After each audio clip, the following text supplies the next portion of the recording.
प्रवीण जी। राधे राधे। राधे राधे महाराज जी। महाराज जी, अगर मेरी पत्नी पूजा पाठ कर रही हो तो क्या उसका फल उसके पति को प्राप्त होता है क्या महाराज जी? नहीं, उसका चिंतन, उसका भजन उसको पूरा का पूरा प्राप्त होगा। आप यदि साधन भजन करेंगे तो आपने पाणी ग्रहण लिया है, आपकी अर्धांगिनी उसको प्राप्त होगा। लेकिन उसका साधन भजन किया हुआ वो चाहे आपको दे तो आपको प्राप्त हो सकता है, नहीं तो नहीं। आपका आप चाहो या ना चाहो वो चाहेगा। जैसे आप गंगा स्नान करने गए तो उसका आधा पुण्य फल उसको मिलेगा, क्योंकि वो अर्धांगिनी है।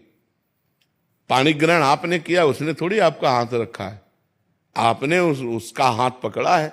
तो पाणी ग्रहण किया है तो पति का किया हुआ धर्म पत्नी को मिलता है। लेकिन पत्नी जो स्वयं धर्म करती है वो चाहे तो पति को दे, नहीं तो स्वयं में वो परमात्मा प्राप्ति के लिए समर्थ हो सकती है। तो करना चाहिए आपको। पत्नी पूजा करती तो आप भी पूजा करो।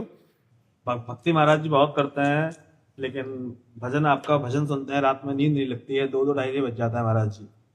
भक्ति बहुत करते हैं यार, आज तक हम नहीं कह पाए भक्ति बहुत करते हैं। हमको भी संकोच लगता है कि अभी करते हैं महाराज जी, जितना हो पाता है उतना करते हैं, ड्यूटी के जितना समय निकाल पाते हैं। ये शब्द ठीक है, जितना हो पाता है उतना करते। बहुत करने में तो हम लोगों भी की हिम्मत नहीं, इतना कह दें कि बहुत भक्ति करते हैं। आधा पत्नी ले जाती है ना। ना, खूब खूब नाम, भगवान का नाम जप करो। लेकिन रात में नींद नहीं लगती है महाराज जी। टेबलेट ले लो, नींद का टेबलेट ले लो, क्या करे बताओ। अब उसके लिए तो डॉक्टर से बात कर लो कि आपको नींद नहीं आती। नींद ना आने का मतलब है शरीर का अधिक परिश्रम से युक्त ना होना, माइंड का अधिक परिश्रम से युक्त हो जाना। अगर शरीर का परिश्रम सही हो जाए और माइंड शांत रहे तो आराम से नींद आ जाए। अब शांत कैसे रहे? मनोराज्य यही सबका चलता रहता है। ये होने के बाद ऐसा हो जाएगा, इतना हो जाएगा, फिर ऐसे हो जाएगा, फिर ऐसा कर लेंगे, फिर वो भोग लेंगे, फिर कोई टेंशन वाली भी बात आ जाती है, प्रतिकूलता वाली। वही सब सोचते सोचते क्या होता है, मन अशांत हो जाता है। अशांत से कुतः सुखम, जो अशांत मन है उसमें सुख नहीं तो नींद कहाँ?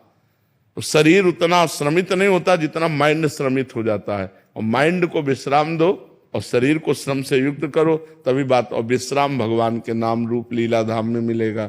तब लग कुशल न जीव कहूं, सपने हो मन विश्राम, जब लग भजत न राम को, शोक धाम तज काम। तो इसलिए भाई नाम जप करो, भगवान के सत्संग सुनो, भगवान की लीला कथा सुनो, तो उससे आनंद की प्राप्ति हो। पाप कर्म से बचो। पाप कर्म जो जानते हो कि ये सब पाप कर्म है, उन पाप कर्मों से बचो। आजकल तो बहुत गंदी बातें चल गई हैं, बॉयफ्रेंड गर्लफ्रेंड, गंदी गंदी गंदी बातें, ये तो बहुत हानिकारक हो गई। ब्याह हो गया, पति दूसरी से, पत्नी दूसरे से, ये सब बहुत गलत गलत बातें हो रही। और कितना सुंदर पति हो उसको अपने पति पर संतुष्टता नहीं, कितनी सुंदर पत्नी हो उसको अपनी पत्नी पर संतुष्टता नहीं। आज हमारे धार्मिक भारत देश में ये जो गंदी बातें प्रचलित हो गई, कितना मतलब अनिष्ट हो रहा है। पति पत्नी पे विश्वास नहीं रह गया। पति वंचक पर पति रति करई, रो रो नरक कल्प सत परई। जो अपने पति को त्याग कर दूसरे पुरुष से संभोग करती है वो करोड़ों कल्प तक रो रो नरक में डाली जाती है। बहुत दुख मिलता है।